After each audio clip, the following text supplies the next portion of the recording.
Imagine being immobile because of a particular illness, and in a worst case scenario, you cannot control your bladder. Hospital beds, corridors, and ceilings are not anyone's favorite places. Urinary incontinence means a person cannot control their bladder and leaks urine by accident. Also known as overactive bladder, urinary incontinence can happen to anyone and is more common in older people. Bladder control issues can both be embarrassing and also restrict people from going about their day-to-day activities. After being a nurse in the state of Minnesota for over 2 decades and taking care of bed-bound clients both in hospitals and nursing homes, one Kenyan developed a personal interest in wanting to find an effective, safer, and dignified way to address incontinence-related issues among bedridden clients.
First off, you have this removable mattress cover that has a mesh center where the urine will just pass through. Take it off, wash it, reuse it. It's easy as that. Now we have the Easy Drain mattress. In the middle, you can see that it's made of silicone and it has little tubule holes inside. That's where the urine will pass through. Here you'll see that the tubules come out and the liquid will pass into the collection funnel. Once the urine is in the collection funnel, it will drain down into what we call the collection tank. And I'm going to show you how easy it is to take the collection tank out. So you just take out the collection tank, you remove the lid, and then you can dispose of any liquid that is accumulated there. I'm going to put this back, and then I want to show you the mesh pants that come along with this unit. Now these mesh pants are great because the urine will just seep through and into the mattress, while it will also hold back any bowel movements that have occurred. They're really easy to remove. They snap on the side. Just take it off the patient, wash it, and then you can reuse it. Behind this innovation is Mr. Ezra Nyankira. Karibu kwa show. Asante sana JD. Mr. Ezra, what really inspired you to start this line of products? Yes, JD, I was a nurse for a long time, 25 years. Here in the US? In the US, yes. I used to go from one home to the next, take care of people with wounds in their homes, and then I'm on my way. And what really started this, I took care of one couple. It was a man and a woman, and the woman was bedridden. Right. And the husband was elderly and frail, could not really help the wife. But I used to come there. The wife had a wound on her coccyx. I come there in the morning, change the wound, change her diaper, and I leave. And then I'll come back the following day. And the following day, I'll find her in the same diaper. Because nobody came and changed her, and the husband couldn't really help. And with that, the wound was getting bad. It was getting worse. The couple didn't want to be in a nursing home or in a hospital, so home care was their solution. I know the diapers do a good job, but they are protecting the bed, not the patient. Yes, yes. So I started thinking there got to be a better way to address this issue. So then I started thinking, what if we had a mattress which drains the urine? So I started searching for something like that. I couldn't find it anywhere. And every time I came to take care of this patient, after I take care of her, she would hold my hand and cry, say, you know, beg me not to leave. So I started thinking about that. I went to, was it Joint Fabrics? I bought some mattresses and I put holes in and put plastic on top and poured water. Yes, the water went down, but it went into the mattress. Of course, yes. That didn't help much. Yes, yes. So I had to start thinking of other things. Yeah. So I went again and bought some tubes, put them through there and tried to experiment. I knew the idea was there. Yes. But I just couldn't figure out how to do it. Yes. Can you mention the year? I believe this was about 2007 when I started the 2007. 2007. Yes. That's when I started thinking about that. And why you still a nurse then? Yes, I was a nurse. You're still practicing, yeah? Yes, I was still a nurse. Okay. Inspired by the agony and physical pain that his so bedbound clients go through, and with a sketchy idea still stuck in his mind, Ezra was determined to develop a unit that would lessen pain and make bedridden patients stay dry and comfortable. However, Ezra had to relocate from Minnesota to Dallas, Texas, with the hope that the situation would be much better. I encountered the same problem, now worse. In Minnesota, I was taking of fewer people and it was bad. Yes. Now I came to Texas, I was taking of more people and less time. And that was, when I went to people's homes, the situation was worse. Yeah. And that triggered again the idea. Yeah. So I started again. I picked up and I started thinking about it. I called one of the designing engineers in town who does medical products, and I called and made an appointment and went and saw him and told him what I was thinking about. They told me that is a great idea. Let's sit down and work this thing out. So we sat down and we drafted. I told them how I wanted it, and I showed them my prototypes, the things I had been trying, and then we came up with a design and the materials which could be used to achieve that product. Right. But the cost which came with that was way beyond my ability. Yes. So I called up a few of my friends. We sat down and I told them about the idea and what it's going to help, or who it's going to help, and they decided this is a great idea, and we could undertake the project. Right. So we gathered around our dinner table in one of my friend's house, and we brainstormed on how to come up with the money to start at least the process. And process number one was to get the engineering done, and then the patenting. Now came the part where we had to get the unit developed. Yes. And that was, I think that was the most growing part, or the hardest part which we underwent at that particular time. Because I called all the product development companies in the US. I called 204 companies to help me get the product developed. And the price was over $500,000 from each place I called. We are talking dollars. Yes. Yes. I couldn't. So we thought for a while. I think we have come to a block. That's it. Yeah. But then we started thinking, why don't we call other countries and see if there's anybody who can do that? So our number one thought was, let's call China. So we started looking for companies who do product development in China, and I called only 7 companies in China, and we found somebody who can do it at a reasonable price. Do you have any other challenges apart from that?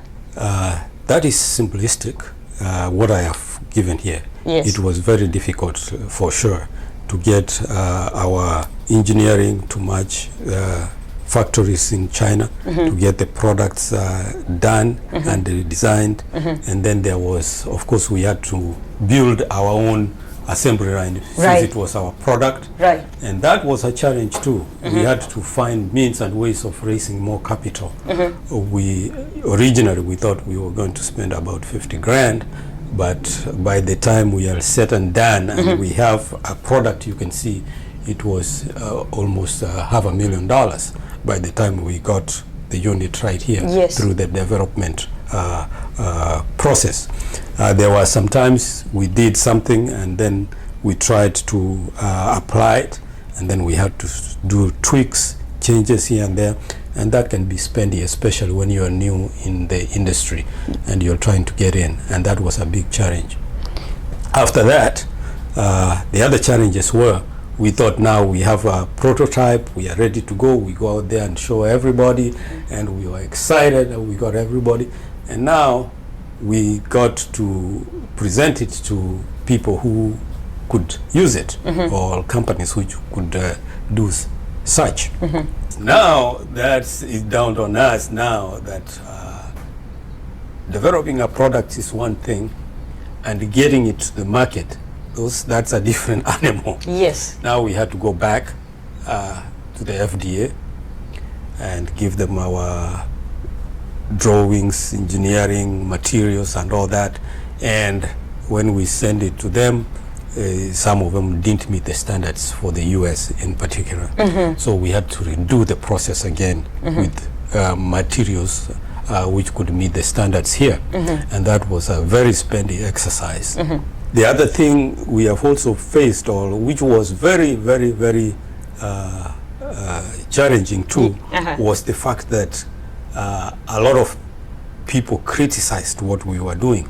At that particular time, you have put all your efforts, your energy, your everything. Finances. Yes, finances, yeah, sweat and tears. Yes. And then somebody tells you, you know, that's a lot of nonsense. Why do you want to spend all your time developing a unit for urinating on? We have toilets, we have diapers and all that. Yes.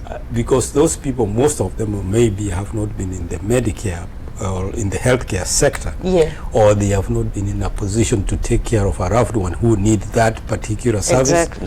They rubbished it, and that really bruised our egos in the beginning. But then we realized this wasn't meant for them, and you cannot really take care of everybody's whims and all that. So we just knew our niche is to take care of those people with that product, and we have stuck with it.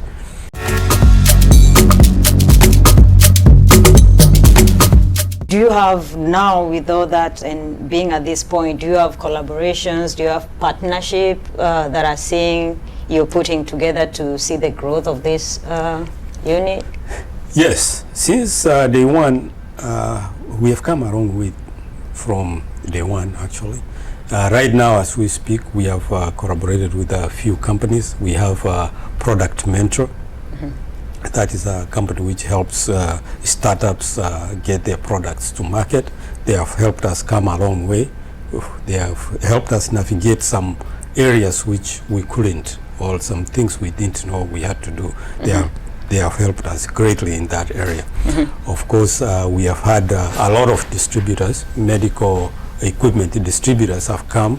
They have come, seen our units, and a lot of them have agreed they are going to distribute our beds. Ezra, technology is really advanced. Every day there's a new technology coming up. How are you working hard to make sure that your unit, this unit, stays up to date with the technology? With technology, I'm sure we are not left behind. We understand that the world is moving that direction, and we are not burying our heads in the sand. We are abreast with that. But there's a few things I want to point out. First, any bed which a patient uses, basically you lay on it, and if you are incontinent, you are going to pee. It doesn't matter whether that bed goes up and down, turns sideways, whatever it does, the urine has to go somewhere. Right. And now that we have the patent, we are the first company to ever do something like this. We have that patent. So whether those there are some other beds which are more advanced technologically, they have all the bells and whistles and all that, but eventually they will have to come and incorporate our technology in those beds. Right. But two, this is the basic unit you are seeing here. This is just a basic unit which can be used in a home setting, in a med-surg unit, and something like that. But we are also working on other units which have all the whistles and bells, like the advanced beds you see in emergency rooms or critical care settings, with scales and with the ability to tilt and all that. We are already developing those products. What plans do you have for the future? Show us a picture of what's in the future for the company and what you're working on to achieve them. I believe from day one, when we started rolling out the product, our goal was at some point in the next 10, 20 years, we'll be among the topmost providers of healthcare beds in the world globally. That's because we have that specific niche which somebody else didn't address. And I believe that is a concern which pretty much everybody who has been in a home setting or in a hospital setting, or you've had a loved ones who cannot take care of themselves, understand that that need wasn't addressed conclusively.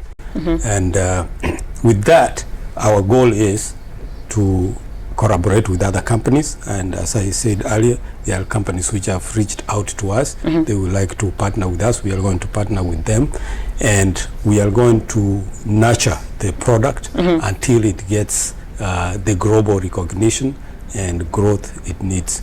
We intend to stay in that sector or that niche for a long time. You might be wondering, how do you clean this unit? And this unit is super easy to clean because there are two ways you will clean it. One is when you don't need to clean the tubes, where you will just wipe it down with soapy water or whatever kind of disinfectant that you need to use. But there are times when you need to clean the tubes. If you feel that maybe there's something stuck or there's some buildup in the tubes, all you do is take our specialty brush, which we supply with every bed, drive it through the tube. It will be very tight just to ensure scrubbing. So when you drive it through the tube, it automatically cleans the entire length of the tube. Then you pour water on it and it drains right into the tank. And that way you clean it and rinse it with one go.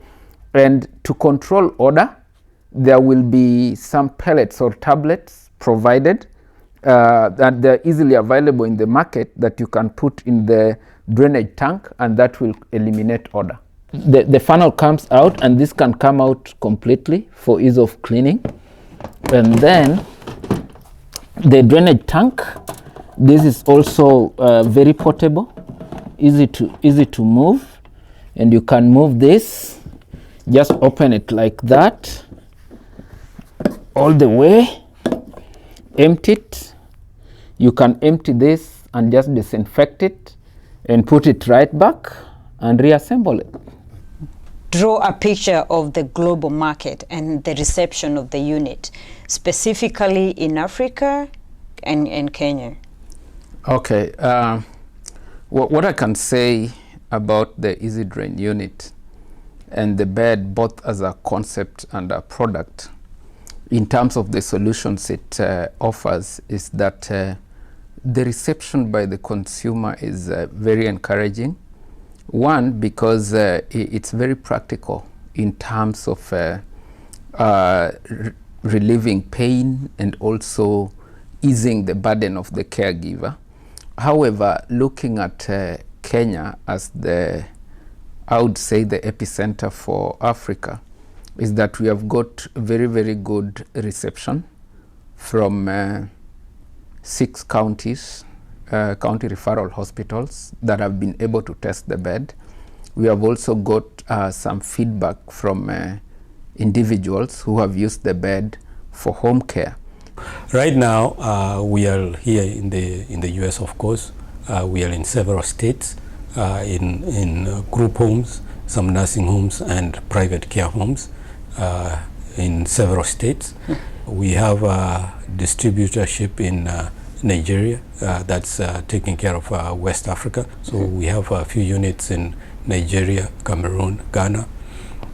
And then We are actually, this fall, we are having a launch in Europe that will be in the UK, that will take care of the European market. And then also this summer, we are scheduled to launch it in Dubai. So we are making small steps, but we are getting to the global reach where we want to get. Ideally, we like to be in Australia sometime before the year ends, at least do the introduction and all that.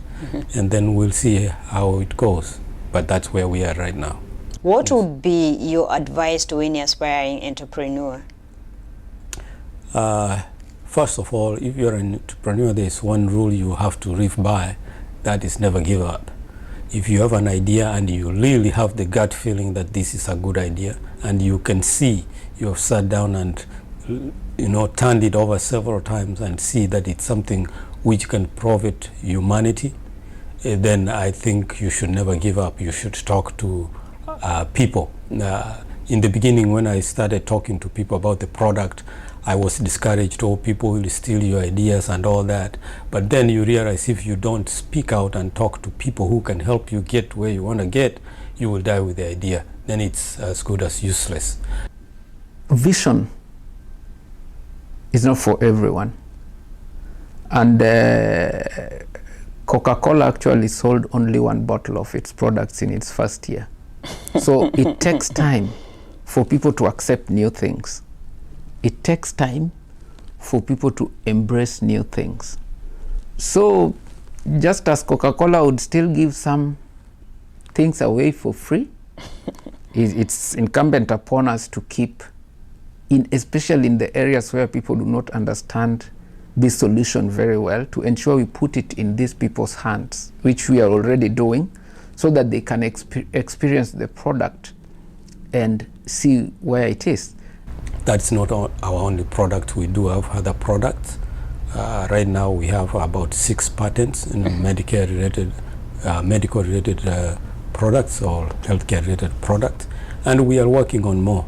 And I believe when it's all said and done, we'll have a good number of products which we would have produced, which we are hoping will help humanity.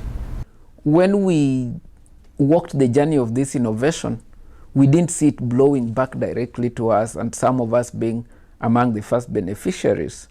So it's like even within the company, Ezra, who is the president of the company, was the first beneficiary within the family, and then I've been the second beneficiary.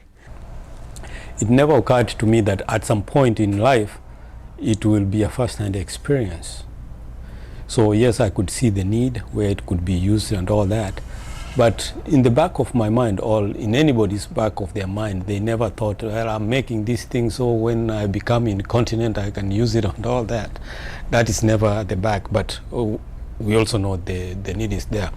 But personally, I could say it has touched me in a very special way, more than before. Before, yes, I developed it because I saw the need and all that. But when my dad got sick and he needed care, he was a healthy man and he was heavy. He wasn't a light guy, so it was not easy to move him around when he was incapacitated. We got the beds, got it home where my uncle was, and basically 2 days later, my cousin and my aunt called me, and they were seeing such a big difference. Not even the relief of the struggle of the patient, but the relief they were getting themselves, especially around feeding time, how regularly they needed to attend to his incontinence, and all the things that come with somebody who is very, very sick. He became incontinent, and of course he happens to have grandchildren who are taking care of him and my mom.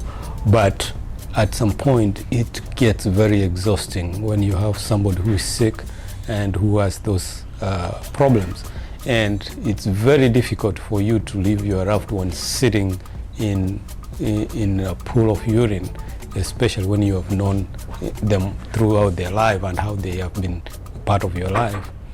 And when my dad got sick, we happened to have the units in Kenya, and he used the bed.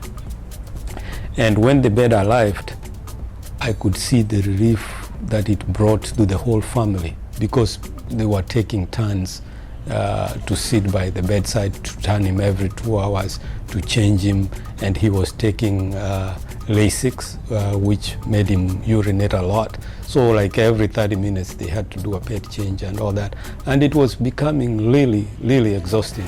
And when the bed arrived, everybody was relieved, and we experienced what we have been talking about firsthand. It was a big relief that I hope other families will get to experience when they are in need.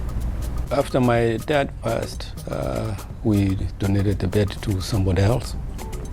And of course we have donated a few beds here and there, but this particular lady we took the bed to, the husband was sick and he was also heavy set, and she didn't have anybody at home to help her turn the husband back and forth, change him, and it was too exhausting for her and too much of a daunting task.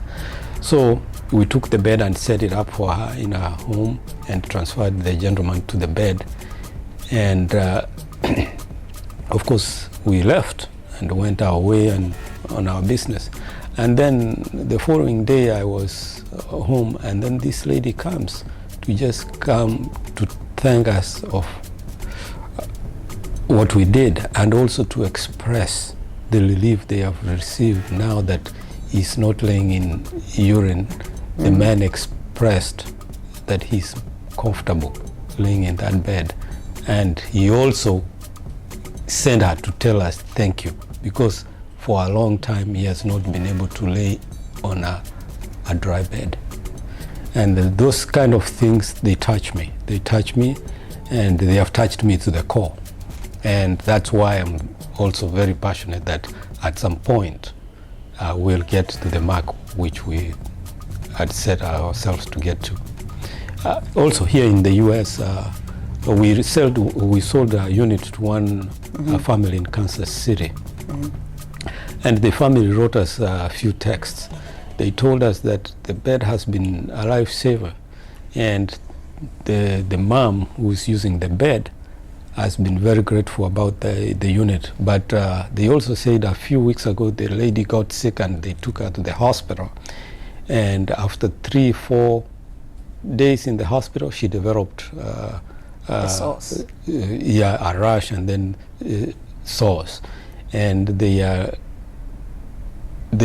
woman requested that the bed be taken to the hospital for her. I think that also explains the extent at which comfort that unit offers to the people who are using it.